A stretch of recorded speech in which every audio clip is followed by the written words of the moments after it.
લક્ષ્ય ન્યૂઝ, એક નજર, એક લક્ષ્ય.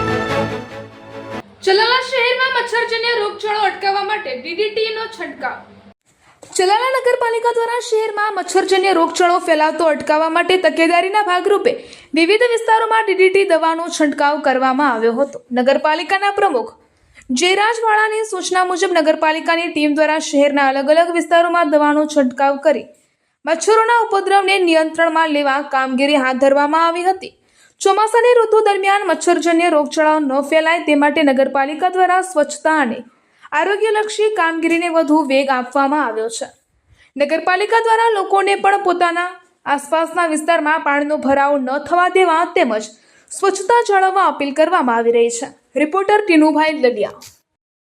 સાહેબ, આજે દવાનો છંટકાવ કરવામાં આવ્યો, લોકોની ઘણા સમયથી રજૂઆત હતી. ચલાલા શહેરની સુખાકારી અને લોકોના આરોગ્ય માટે દર વર્ષે ચોમાસાનો સારો વરસાદ થયા પછી આપણે જાણીએ છીએ કે પાણી થોડા જે ભરાતા હોય, મચ્છર અને માખીનો જે ઉપદ્રવ આ સમયમાં અન્ય સમયની સરખામણીમાં જ્યારે વધારે હોય ત્યારે નગરપાલિકા દ્વારા આજે 6 વોર્ડમાં ડીડીટીનો છંટકાવ કરવામાં આવી રહ્યો છે અને એક સાથે 6 વોર્ડમાં છંટકાવ થાય એના હિસાબે મચ્છર માખીમાં ઉપદ્રવ જે હોય એનો કંટ્રોલ થાય એ માટે